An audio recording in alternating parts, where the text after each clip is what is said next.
ভারতীয় সঙ্গীত জগতে এমন কিছু নাম আছে যেগুলো উচ্চারণ করলেই কানে ভেসে আছে আলাদা একটা রিদম, আলাদা একটা উন্মাদনা। আর ঠিক সেই তালেই যিনি পুরো ৮০ দশককে নাচিয়ে তুলেছিলেন তিনি হলেন বাপ্পি লাহিড়ী, ডিস্কো কিং। স্বর্ণের গয়না আর ভারী কণ্ঠে যার নামটাই হয়ে উঠেছিল একটা ব্র্যান্ড। বাপ্পি লাহিড়ীর আসল নাম ছিল অলোকেশ লাহিড়ী।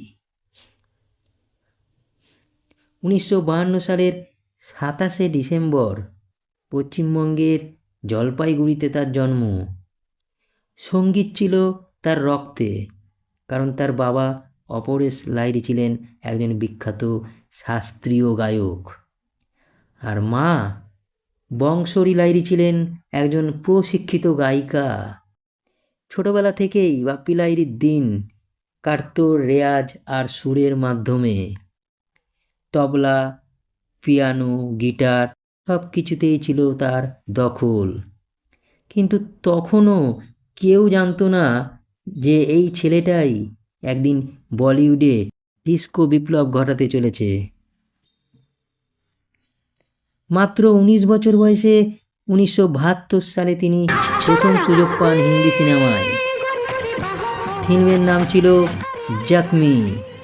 এরপর আর পেছন ফিরে তাকাতে হয়নি। আসল মোড় ঘুরে যায় ১৯৮২ সালে, যখন মুক্তি পায় সুপারহিট সিনেমা ডিস্কো ডান্সার। আর সেই ছবির গান I am a disco dancer সারা ভারত নয়, শুধু গোটা পৃথিবীতে ঝড় তুলে দেয়। এই গানই বাপ্পি লাহিড়ীকে বানিয়ে দেয় ভারতের প্রথম ডিস্কো আইকন। এরপর একের পর এক হিট, সারাবি, নমক হালাল, ডান্স ডান্স, সাহেব, কমান্ডো, তোফা, থানেদার।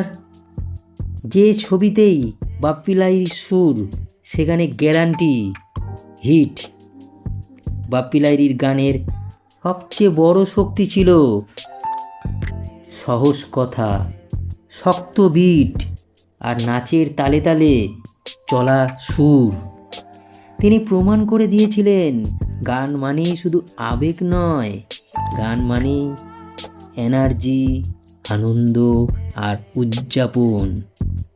আর তার স্টাইল ছিল সোনার চেন, আংটি, ব্রেসলেট। এত সোনা পরে মঞ্চে উঠতেন যে মানুষ বলতো এই মানুষটা নিজেই যেন একটা চলমান মিউজিক ভিডিও। অনেকে মজা করে প্রশ্ন করতো এত সোনা কেন? বাপ্পি লাহিড়ী হাসতে হাসতে বলতেন, এলভিস প্রিসলির সোনা আমি ছোটবেলা থেকেই পছন্দ করি, আর সোনা আমার জন্য লাকি। শুধু গান নয়, বাপ্পি লাহিড়ী নিজেও গিয়েছেন অসংখ্য সুপারহিট গান। ইয়ার বিনা চ্যান কাহারে, তাম্মা তাম্মা লগে, পাগো ঘুংরু বাঁধো, রাত বাকি। তার ভারী কণ্ঠস্বর গানগুলোকে করে তুলেছিল আলাদা। ৯০-এর দশকে বলিউডের মিউজিক স্টাইল বদলালেও বাপ্পি লাহিড়ী হারিয়ে যাননি, বরং নতুন প্রজন্ম আবার তাকে ফিরিয়ে আনে রিমিক্স, রিমেক আর রেট্রো ভাইবের মাধ্যমে। তাম্মা তাম্মা আবার বাজলো, ইয়ার বিনা চ্যান রিমিক্স। নতুন প্রজন্মও নাচতে শুরু করলো তার সুরে। ২০২২ সালের ১৫ই ফেব্রুয়ারি এই ডিস্কো কিং আমাদের ছেড়ে চলে যান। কিন্তু সত্যি কি তিনি চলে গেছেন?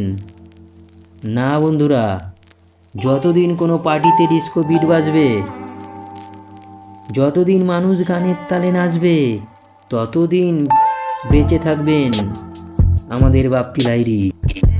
তিনি শুধু একজন সঙ্গীত পরিচালক ছিলেন না,